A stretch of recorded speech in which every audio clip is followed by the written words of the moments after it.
everybody? Project Itachi here with my co-host Warren Nurse. Welcome back to another week of the GZ Chop Shop podcast. Thank you everybody so much for tuning in. And as always, we have an amazing show lined up for you guys this week. We're going to be breaking a little bit away from the norm. This episode is definitely going to be an interesting conversation piece on a lot of things that Warren Nurse and I have actually been talking about over like the last few months. And we're like, you know what? We're going to bring it to the show because we want to know what you guys think about it. So it's going to be a really, really good episode and maybe an eye opener for some of you guys. But before we get into the actual meat and potatoes of the episode, I just got to say, for once, I will say because I don't remember if you agreed with me, Warren Nurse, or if Yulia agreed with me. I will say I maybe didn't cut Sony enough slack about what their shenanigans might have been for the PS5. Because I was under the assumption that maybe they were underselling or undermaking as part of a market ploy. Because, you know, when the things sell out, the demand for it increases. More people will buy it off the shelves when it finally does hit the shelves. So I didn't give them quite enough leeway. And then Burn. I think we also gave him the benefit of the doubt because of the graphic cards issue the past couple of years as well. And then the graphic card issue that's been going on. But then Burn, good old Burn, good buddy of ours, brought something to my attention that completely shows a whole different side to this that makes me go, oh, so they're the real masterminds behind this and probably the reason there's such a shortage in parts. And by the way, when he brought this up to us, we looked at where the information came from. It was reliable information. Like you can Google this after we're done talking about, like you'll find it. But I happen to feel, I don't know, didn't see it being advertised anywhere. Everything in the gaming industry gets talked about. Everything. All the buys, all the sells, all the mergers, every little tiny detail. Yep. This certainly didn't get mentioned. This went under the radar. And here's the thing, guys. This was found only on a pro site for this company. Like, this is a site that is dedicated to them. So there won't be any bad mouthing about them on this site. So now you guys are wondering, well, what are you talking about? Who are you talking about? Lo and behold, on the website called purexbox.com, which means they're 100% fans of Microsoft. Microsoft can do no evil. Xbox can do no evil. Rumor: Microsoft paid for chip priority to increase Xbox Series X and S stock. Now, episodes ago, probably like early 2021, we were talking about how come there's so many Xboxes and so few PS5s. And we were why is it only PlayStation is suffering from the graphics card issue and the crypto mining issue, and Microsoft was still Microsoft was still crunching out systems. And we were joking that it was because nobody wanted one. So they were just sitting on the shelves. It never dawned on us because, like you mentioned, this didn't make breaking news. This didn't make headline news, which of course I've got my own theory on why that is. Microsoft has basically been hogging the chips as they've been made. So basically as they're being made, they get the largest portion of what's made for their Xboxes. And then everyone else gets what's left over, which obviously is not a lot. So it says right here, like I said, you guys can look this up on purexbox.com news, that Microsoft paid for chip priority. And this explains why they have pretty much a never ending stock of their console.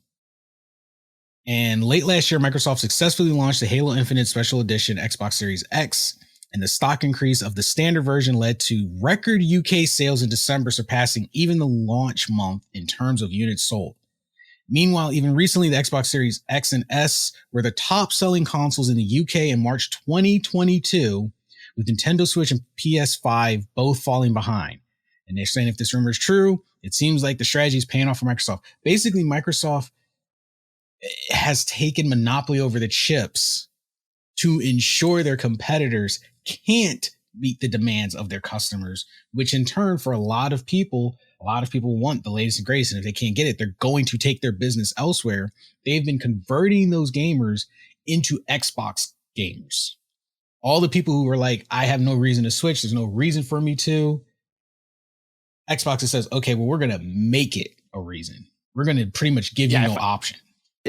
If I didn't have a good gaming PC, I love PlayStation, but I would have definitely bought an Xbox in like with this situation the past couple of years, not being able to buy a PlayStation. So I'm sure there's a lot of people that just got tired of waiting. Yeah. And Microsoft played dirty.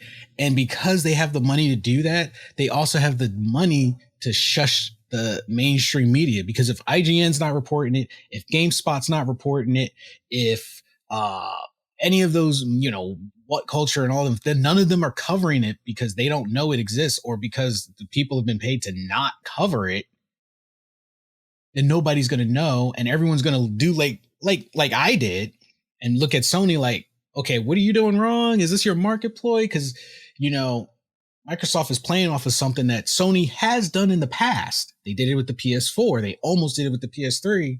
So Microsoft is looking at like, everyone's just going to look at Sony. No one's going to think about us. So let's use their past against them and capitalize on it. And then it can only, if it gets out to the pro Microsoft websites, those people aren't going to say anything. They're like a cult. They're going to be like, we got your back. We're going to hush. We won't say nothing. So this whole time, Microsoft has been playing dirty and getting chip priority. And that has potentially affected why a lot of people can't get their hands on PS5s. So I just wanted to put that information out there for all of you. I made the mistake of thinking it was 100% Sony's fault as well, which is also probably a reason why Sony has been playing petty and bought Bungie. This might be a reason for it. Not so much that because Microsoft is buying up all the developers, but because Sony probably knew what Microsoft was doing with the chipsets. So that's two reasons for Sony to finally say, you know what? We've had enough. This is how you want to play. We'll play. And now Sony started making their moves. So there's a lot of grimy stuff happening behind the scenes, and Microsoft is not playing fair. They can't have monopoly over the internet because they lost that lawsuit like 20 years ago now. So they're taking monopoly in other ways without actually taking monopoly. Microsoft really gets on my damn nerves because unlike the rest of the gaming industry, all of their money started in computers and technology, right? So they came into the console game and the gaming game way later than PlayStation did, than Nintendo did, all that. So they come in, they have all this money already. They're already the rich kid on the block. And then they use that money that they did not get from the gaming industry, that they did not build out of from the gaming industry. And they just start buying up every fucking thing and then buying up developers, making their own console. And then they want to stand tall like they fucking did something. They did not create the gaming industry. No. They did not revolutionize the gaming industry. They piggybacked off everyone else's success so far. And it's so goddamn irritating. Yep. And I still always challenge the fanboys. So if there's any, and people still fucking like blow them, dude. Like I don't understand it. Like they're just like, oh, they're amazing. I'm like, look, I'm not saying I don't like the Xbox. Okay, I used to have one. I ended up getting a computer. I had a PlayStation. Like, what the hell do I need an Xbox for? Like, that was just my thing. But to sit there and say like to treat this company and suck their dick like as if they fucking started this shit. And they are the ones who rose to the top and run everything. Like, no. None of their money came or started from gaming. It came from computers and tech and programming and coding. Yeah. And they're just where they're at because they already had the money to buy up everyone else's success. So as far as my opinion, my perspective, they came into the gaming industry and bought their gaming success. They did not earn it. They did not develop or create it. They purchased it. 100%. Because they were already 100%, rich. Yeah. They they bought their way to success, which is a thing. It's possible. A lot of, if people want to argue, oh, they didn't buy their way to success. Hello, just look at the news. All the rich parents who bought their kids success for tests. I mean, if they can do that on a small scale, companies do that on a large scale, absolutely. And Microsoft is a walking example of that in the gaming industry. And I want to be very clear, we're talking specifically the gaming industry. So for the keyboard warriors get all ticked off about Microsoft as a whole, we're speaking specifically about gaming. And I still never got an answer. So I'm like, hey, if you guys want to challenge, well, Microsoft is their own IPs, please show me a game completely 100% made by Microsoft within like the last 10 years. Not one of their bought studios, not one of their branch offs. I mean, Microsoft. Not something they just stuck their name on. Completely made by Microsoft. Good luck. Good luck. We'll be here waiting. I think that was an argument someone tried to bring to our attention, and they were vastly wrong. So wrong. Yeah. I don't think they ever replied to my. They never replied to me when I shut them down. And I was like, yeah, if you're going to go for three studios, that doesn't count either. So try again. They didn't. And so you know, speaking of Microsoft, okay, and I hate that their name's attached to this right now because I'm very salty about Microsoft right now. But Bungie's original creation, Halo, is now a TV show. Yep. You know, back in 2001 when this game came out, it was the game of games. It was considered a game changer. It revolutionized first person shooters. Absolutely. You know, Stephen Downes, the voice actor of Chief, iconic role. You absolutely cannot replace that man. I hope he is around long enough to you know, finish out the series, if indeed it ever gets finished out. Though I'm sure they'll just keep making them. But it's turned into an ongoing, never ending universe that has expanded so much. And love or hate any of the single games in particular, you know, I have my Halo 2 has always been my favorite. You know, 5 didn't get a lot of love. I understand why. I liked the lore in 4 and 5, but I understand why people didn't like 5. And then Halo Infinite came out a few months ago, and it just blew everyone away. And then here we are in March. It's April now, but in March we got the Halo series on Paramount. Paramount Plus, yep. Most of us have been waiting for damn near 20 years for a Halo show. 15 to 20 years, right? Since the day the game first came out till now. Wow, the negativity. Now, overall, the series is getting a 7.4 out of 10. But we're going to talk about real quick most of the complaints, like the biggest of the complaints that I've heard about the show, and then we'll talk about how we feel. The number one complaint I've heard, Master Chief taking off his helmet. That was a big one. They did not like that. They also to go with that same situation, his voice. Obviously, Stephen Downes, you know, he's much older. He's a voice actor. Yeah. They're not going to put him in a and have him, you know, they're not going to do all that. Sure, they could like have him voice act over it, but that kind of defeats the purpose of him. Like Master Chief's goal, they were going to have him take his helmet off. Like, so it wasn't going to work off. And I understand why they did that. And we'll touch on that.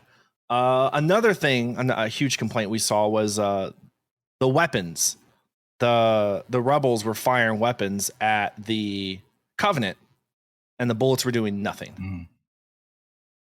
And then you see the Spartans come in using their weapons, does all the damage that needs to be done.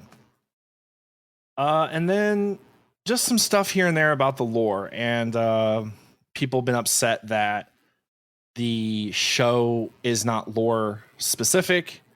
I mean, The Witcher wasn't. Yeah, they pulled from the lore, but it certainly wasn't, and it's a fabulous show. So yeah, we'll start with the helmet thing. Okay, Master Chief took his helmet off.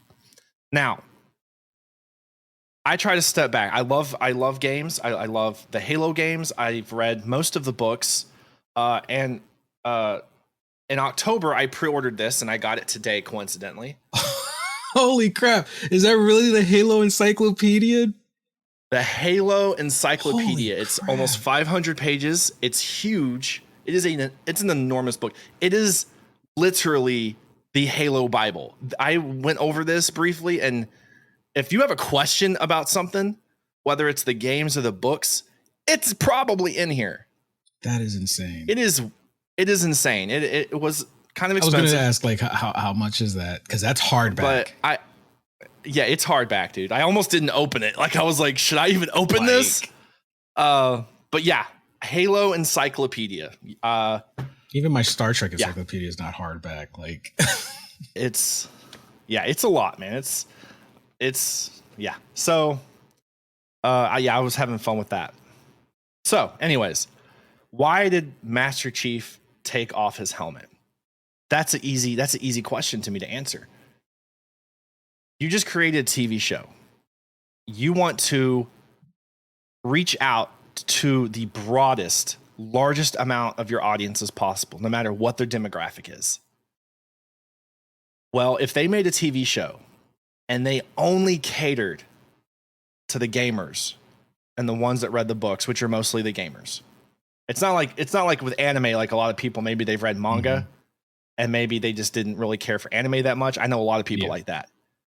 Games kind of work a little differently when there's books that follow the games, and in rare cases turn out to be a universe like this. So you cannot have a successful TV show and have the main character never ever show his face to you. You will never create that bonding relationship with your audience behind a helmet season after season after season. I agree. That's just statistics. Like I took several classes when it came to like marketing, and I took a film class that was just for fun though. I'm in no way an expert in film, and I learned a lot of things like that, and it just kind of drawing from that and experiences from myself that you cannot reach your audience that way. The helmet thing was fine. It was bound to happen, and the thing about the TV show is what we're seeing in this show is not Master Chief in the games. We're not seeing Master Chief as you are Master Chief reading the book or playing the game in almost a first person view, like you are Master Chief. And he's just nonstop kicking ass. This is his earlier years when the Covenant first showed themselves. Like the UNSC, like they know who the Covenant is, but they still don't know much about the Covenant. They haven't like really been into war with them. Like it's all starting. It's the beginning.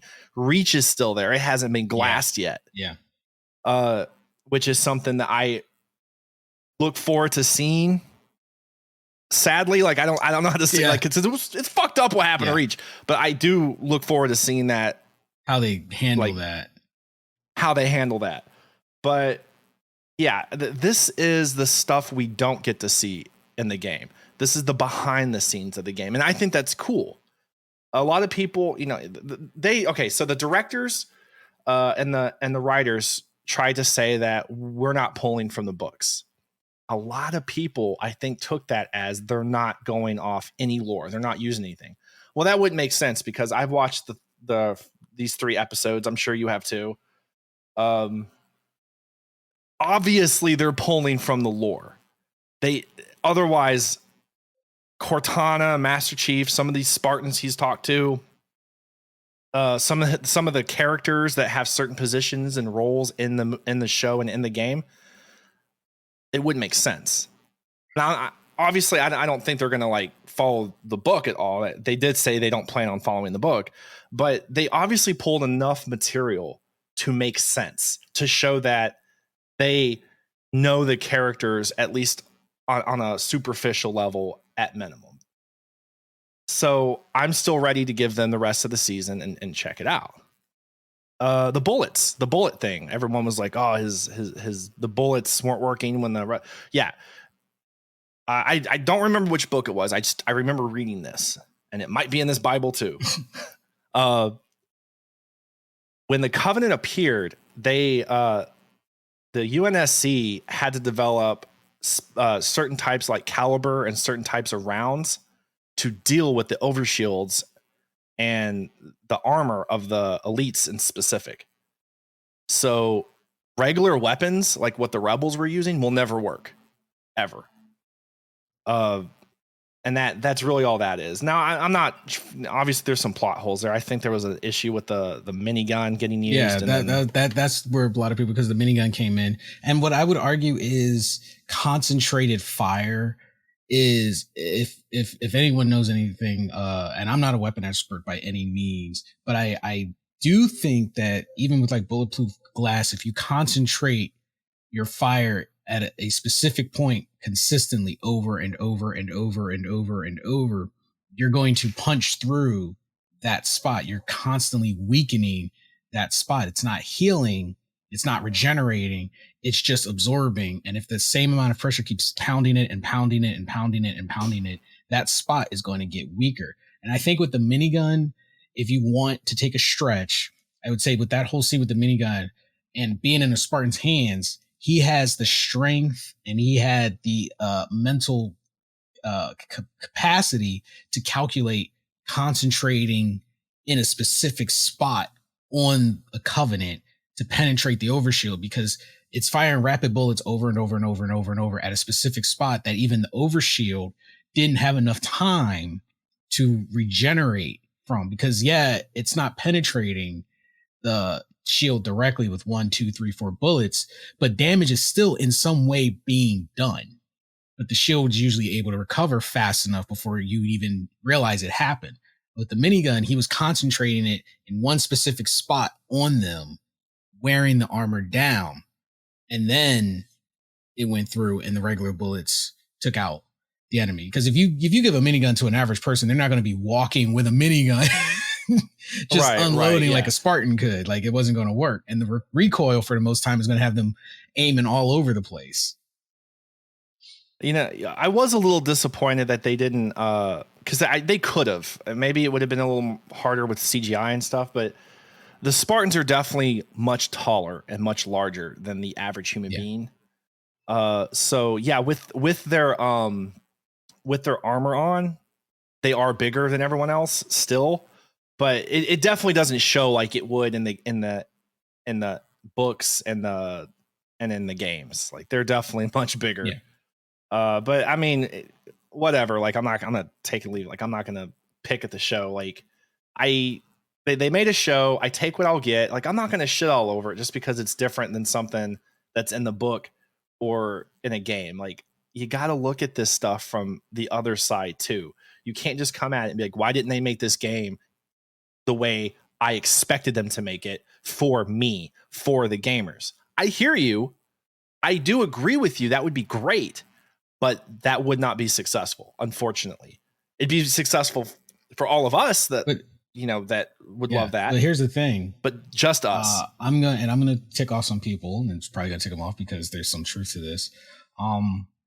When you mentioned earlier that Paramount had basically said that they weren't pulling from the books, and you said, well, it's obvious you're pulling some stuff from the books.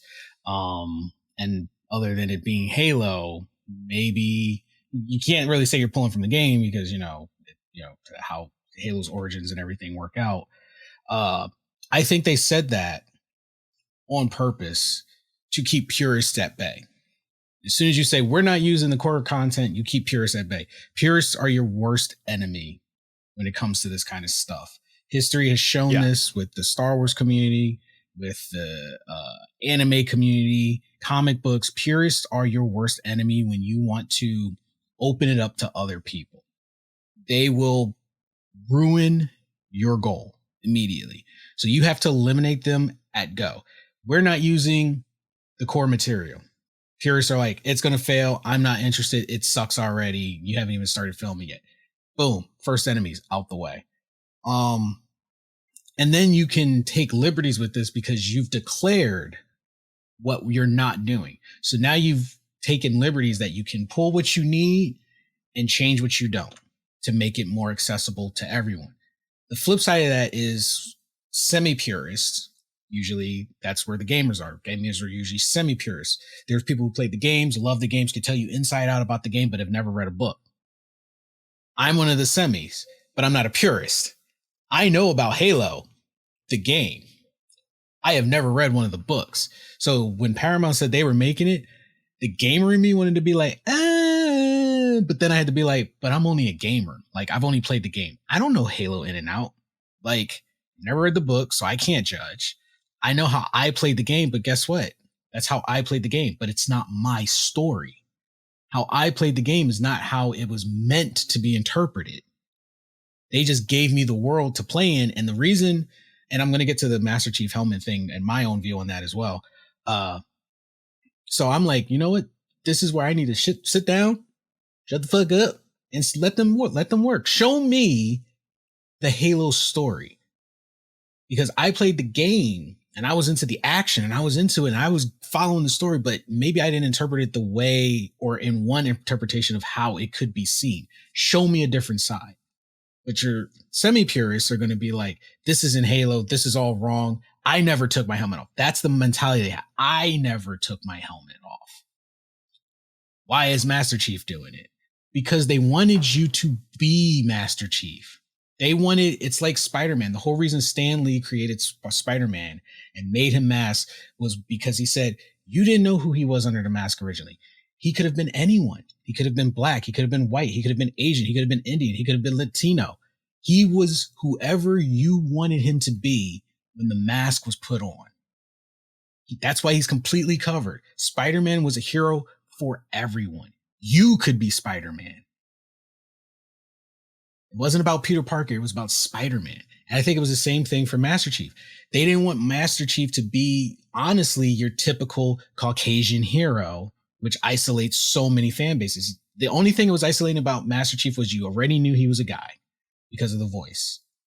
If he had been a silent protagonist, Master Chief could have been anyone. Gender neutral, ethnicity neutral, etc., etc., etc. So what Bungie originally had set out was they just wanted Master Chief to be whoever you wanted Master Chief to be. You were Master Chief. That was like literally one of their selling points. Becoming Master Chief. You're him. Save the galaxy. But like you said, for a TV show, they can't do that. And I think a lot of people felt betrayed because this is not how they saw Master Chief. Everyone has their own idea on how he would look, especially the gamers. People who've read the books might have gotten some details. So they're carrying that weight. The gamers are seeing themselves as Master Chief. So their expectations are already low, which I think Paramount did good in setting a low bar because they knew, look, if we set the bar too high, we're going to get flayed. At least if we set the bar low and just try to build it up, maybe we can earn some trust along the way. So I agree with you 100% about you cannot have a protagonist whose face you never see because there's no connection to that protagonist. There's no emotional benefit. Why do I care what this person whose face I've never seen is doing? Now you just seem like a robot to me and I feel detached. And even gamers should know Spartans have taken their helmets off in game. I'm assuming people just skipped Halo Reach. Yeah. And you find Spartans with their armor stripped or their helmet off. There are a handful of cutscenes where Master Chief himself takes his helmet off and it goes off screen. The man takes his damn helmet off, people. He doesn't go to sleep. He's still, at the end of the day, yes, he's a Spartan, but he's still a human being. He still needs to eat and sleep and all that stuff that makes him stay alive. Yeah. He's not a robot. It's not like a secret identity. He's not a superhero per se. And I think that's another thing. A lot of people see him as a superhero, not a soldier. I mean, think about it. Like, say the soldiers in your day in life, they came home and they ate and slept in their uniform. And they're like, how connected would you feel to them? That's why so many marriages fail. Yeah, like if I came home in my combat boots and my helmets and everything every single day, didn't take it off, I'm a hero.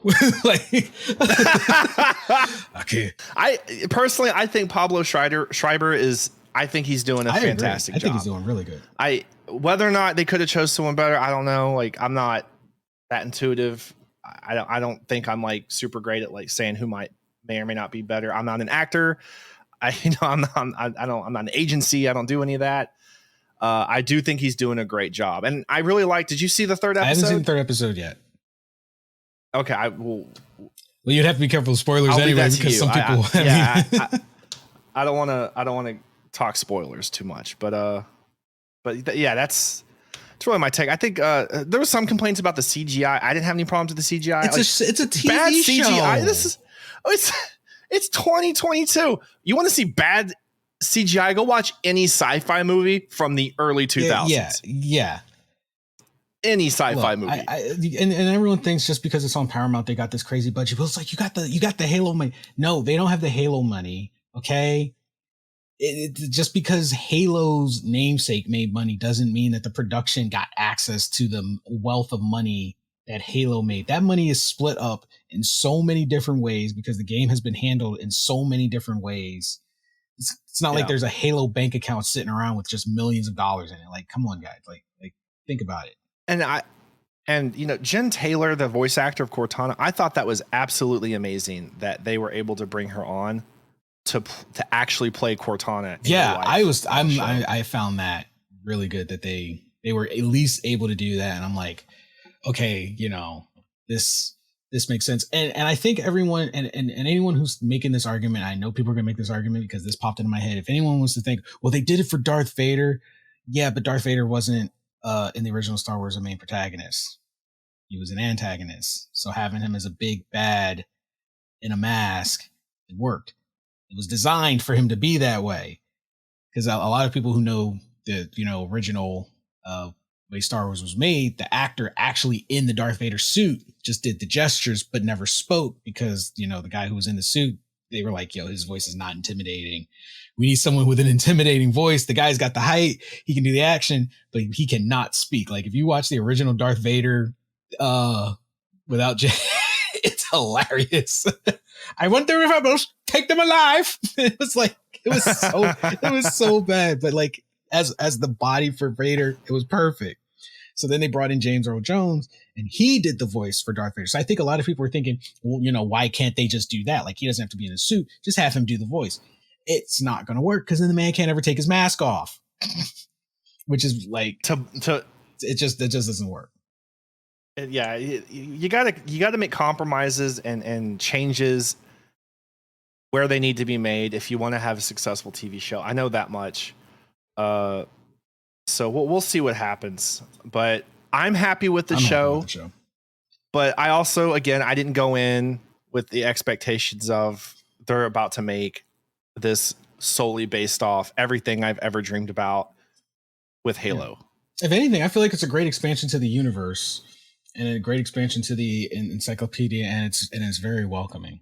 And on the topic of welcoming and universes and still on toxic fan bases, can the anime community just chill the fuck out? Dude.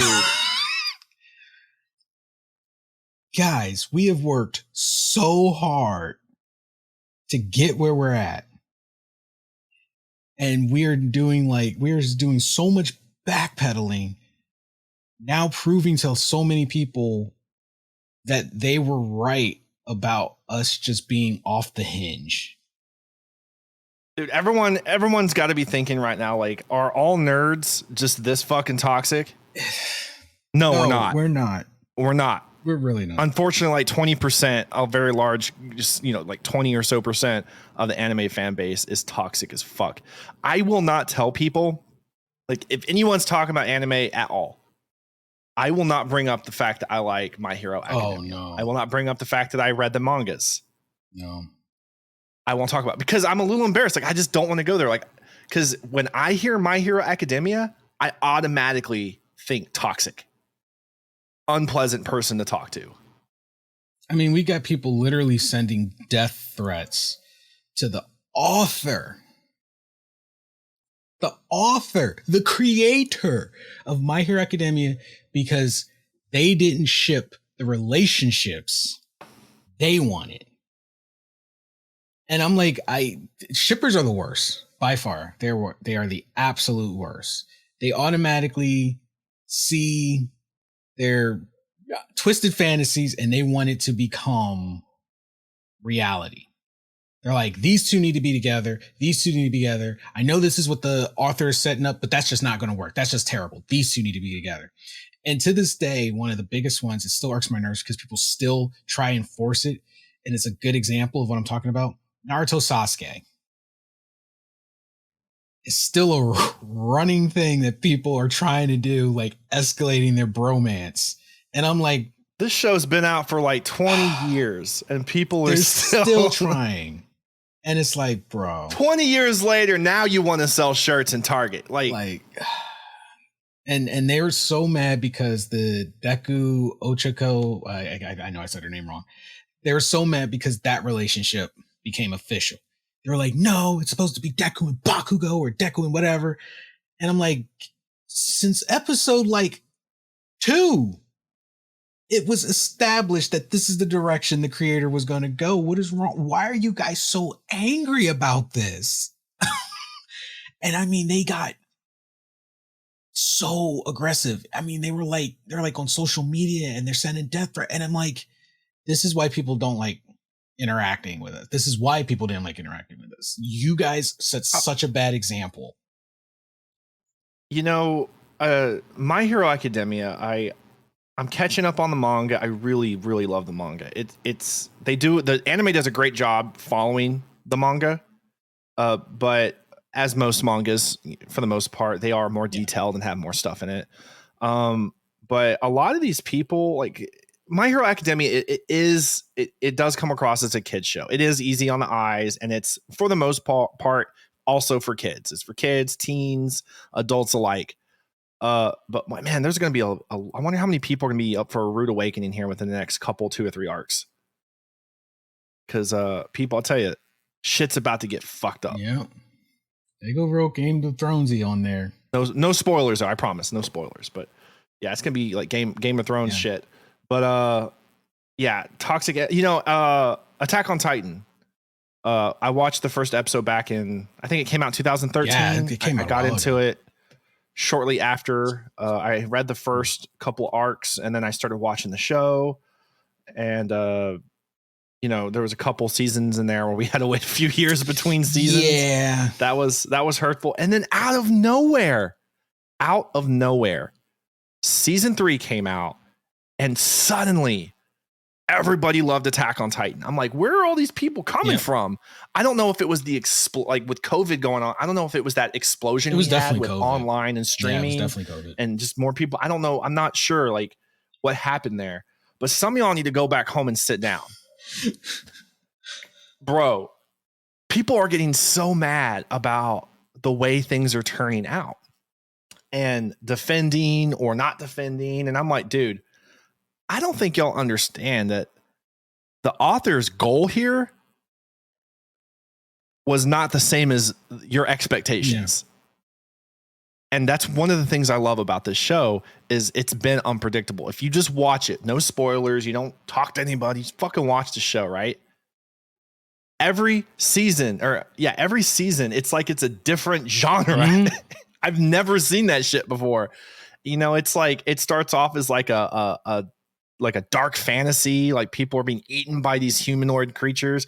Then it turns, it kind of starts turning into like this dystopian, like militant world where they have like their inner fights and it's stuff. It's covered like every genre under the sun. Then it turns into like a military drama. It's been a slash fantasy. Yeah, it's been a dark fantasy drama. It's been a political fantasy drama. It's been a military fantasy drama. It's like the only thing they haven't covered is like comedy. Unless you want to consider like some dark humor that they throw in there. I mean, I'll give it to the show. Like it has its moments where you're like, that's like you laugh, like that's pretty funny. And then they do something immediately that's fucked up. You're like, yeah, you're like laughing and then crying right after. You're like, oh man, my emotions can't handle this. But I just, I don't know, these fan bases, man, they're killing me. We grew up watching anime and it's not something you really shared with everyone. Because I remember being told, like, you watch anime, isn't that for like kids? Like, people kind of like if you didn't watch anime, if you weren't in on the anime, like, people just didn't know. They just assumed that it was for kids.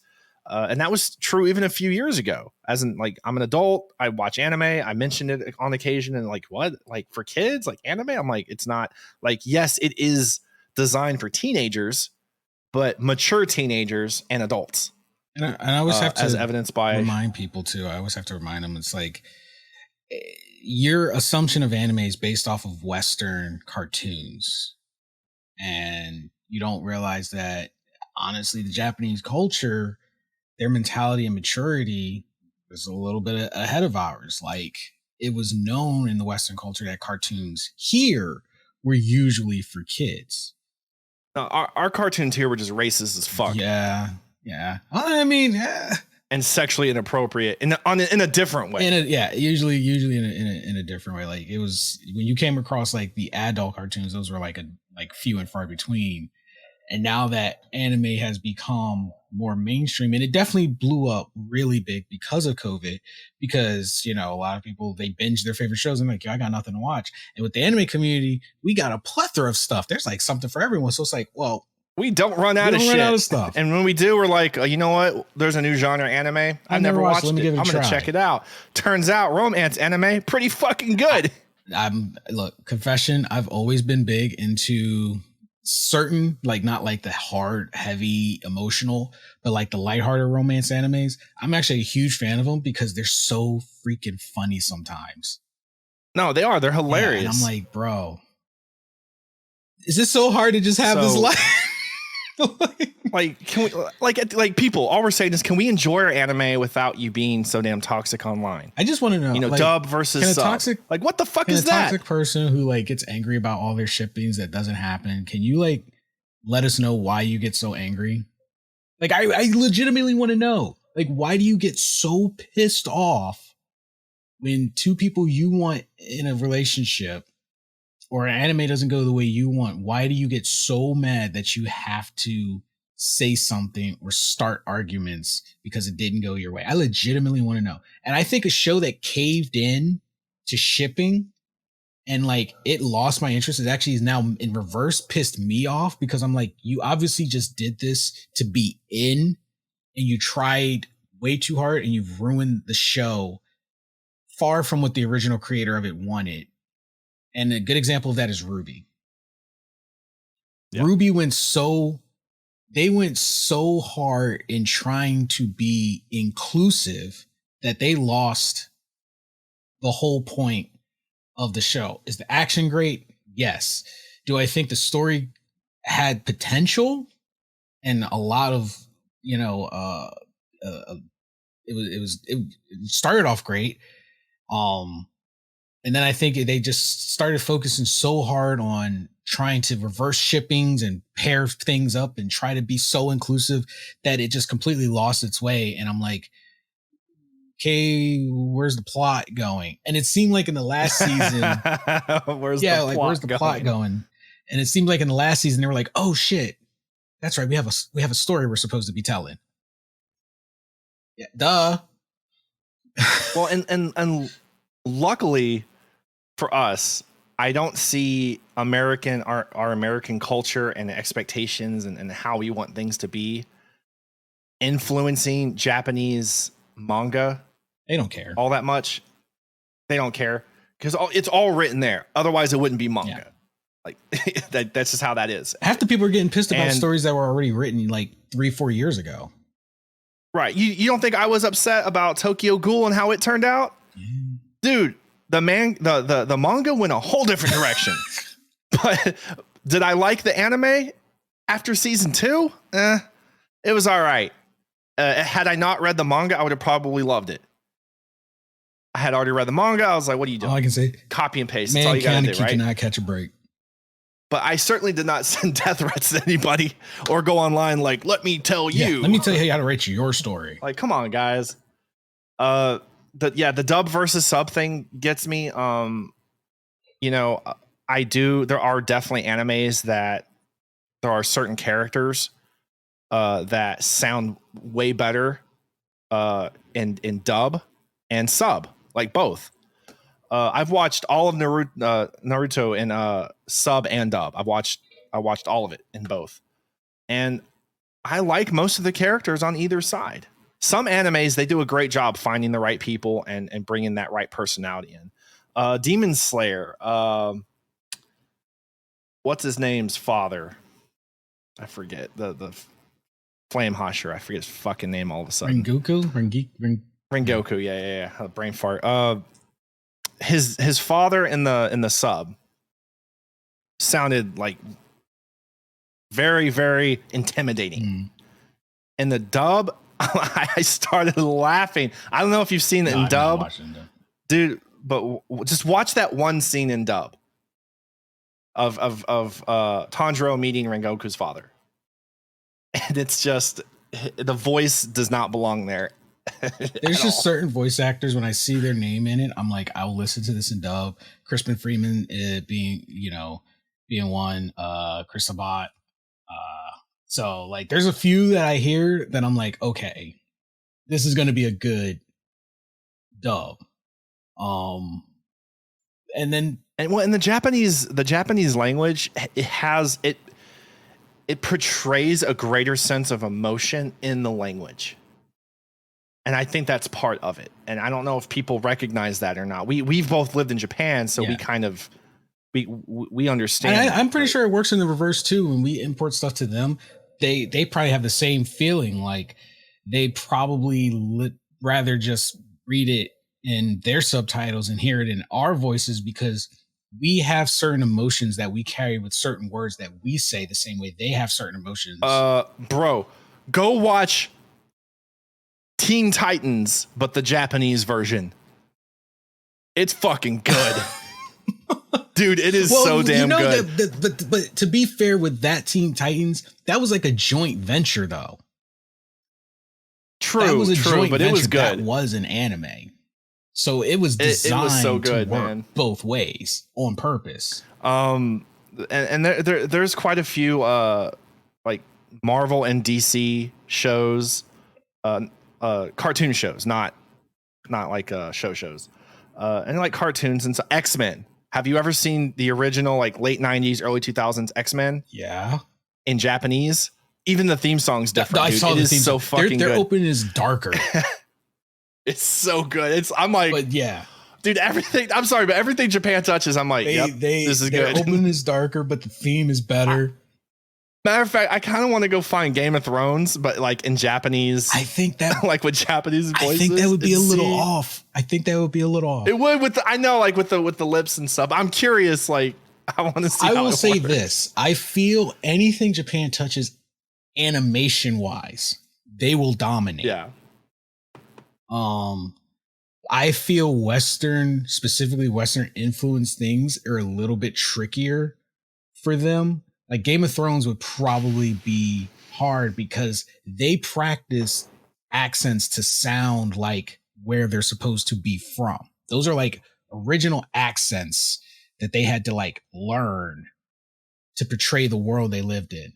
I think Japan would have probably struggled with that a little bit because those are like, like, I don't know, like northern, like old northern accents. I might be kissing Japan's ass a little too much right now. So I love anime. Man. I feel like they have the same, like the way we're having this conversation, they probably have the same thing. Like, look, it's just better in your guys' language than in ours because it just doesn't like on certain things. It just doesn't translate well. And like I said, and a good example of this is like when I watch Bleach. There's the term everybody knows as Bleach. One of the favorite things you love hearing Ichigo say was Bankai. But in the English language, we rushed it. He would just go Bankai, and it just didn't have that emotion. But in the Japanese, it's supposed to be Bankai. And it's just like there's just no like okay, I gotta watch this in sub because I need that extra oomph to it. But because that's their word, they knew where to have that emotion because it translates into final release. And I'm like hearing that like broken into that, like just hearing me, hey, final release. Like if you come to me and go final release, I'm gonna look at you like, what are you doing? Get out of here. But if you came running up to me and said, fun kite, I'm gonna be like, All right, bro. I don't want no problems. That's up there. That's up there if someone starts coming up to you and doing the hand signs. Oh yeah, hitting them with that. The jitsu hand signs. If someone came at me doing that shit, here's my wallet. I'm not taking chances just in case. Just go. It's like the little just in case. If I hear the fucking Akatsuki theme song going, oh man, start weaving ninja hand signs. About to fire breathe my ass. Like I don't know what's about to happen. Maybe you're just really good at it, but I don't want to take any chances. I don't know who you sacrifice to go to get these powers. Just here, sitting in the police station. Like, let me get this right. You were scared of a guy that was just throwing up hand signs at you. Like, look, I know he probably couldn't do anything, but I wasn't going to fuck around and find out if he could. Exactly. So, but in all seriousness, like I really I'd at least like to see the anime community be kinder to each other. It's so disheartening to just. Yeah, it's so disheartening to go into a forum to like you find yourself in a forum, whatever. Maybe you're trying to understand something or find something or whatever it is you're doing looking up about a show, and you find a forum and you just see so much hate towards other people because they like a certain character or they like dub or sub or whatever the case is. Like, dude, that guy likes anime. You like anime. Talk about it. You can talk about it. You could disagree about some stuff, but you don't have to shit all over each other. It's insane, man. Also, as my final thought and the final thought for the show, for all of you cosplayer models out there that are piggybacking on the popularity of anime and gaming, know your source material before you get into it. Because if I see another post of imagine if Zelda or imagine if Samus was a chick and you're dressed as fucking Link or dressed as Samus, talking about imagine if Zelda or Samus was a chick, I'm going to lose my shit. That is all. Anyway, make sure you guys check out our website, gaminggames.com. Check out our latest podcasts, new episodes. Check out the After Dark and our new upcoming podcast, Gunpowder Red, which is going to be pretty much a different take than the Jeezy Chop Shop, where we're pretty much going to have a lot of guy talk. We're going to be talking about things like modern day dating, things that have grinded our gears during the week, month, year. It's going to be a more open, candid conversation. So this is your official trigger warning, but it's going to be a great time. You're going to get to hear us pretty much with our hair down. Well, what's left of it on our heads. So make sure you go check that out, gamagames.com. The website will be changing in the future because we're going to have so many shows up there. So I will be changing the website, but for now it is still gamagames.com. So make sure you go check it out. Check out our latest episodes. Also, I am back into streaming. So for those of you guys who want to catch us live and some of our antics, you can follow me on twitch.tv/Project Itachi. That's project with a K, and it's all one word. So you can check us out live on Twitch. We will be doing a lot of joint gameplay ventures. It's a really, really good time. I promise you guys will have fun. We even have like a card collection system up there now that you guys can literally play the cards while we're streaming to have us take certain actions in game. Warner's hates it. I love it because he hates it. I wasn't expecting the amount of support from the audience on those cards. Yeah, you guys made him sweat. You guys made him sweat. He was sweating. I might have raged a couple times. He was panicking. But yeah, come on through. It's a really, really good time right now. I'm planning on streaming Monday, Wednesdays, and hopefully Fridays. Still working on a schedule. As you guys know, there's a lot going on. We got the podcast, we got YouTube, social media. So there's a lot of projects in motion. But come through, hang out, say what's up, play a couple cards, make Warner's panic, and have a good laugh while you're at it. And also make sure to check out our store. We have a whole bunch of new merch in the works and available. So for the rest of the month, there's going to be new stuff added. We have a sale coming up too, so you're definitely going to want to check that out. thejeezyshop.com. So make sure go grab yourself some amazing merch, some well-themed, good humor, dark humor. We got some good stuff in the works for you guys. So make sure to check that out as well. Anyway, we're out of here. You have been awesome. Stay safe out there. Take care of yourself and each other, if I can get my thoughts together and talk at the end of the episode. And we will catch you amazing people in the next episode.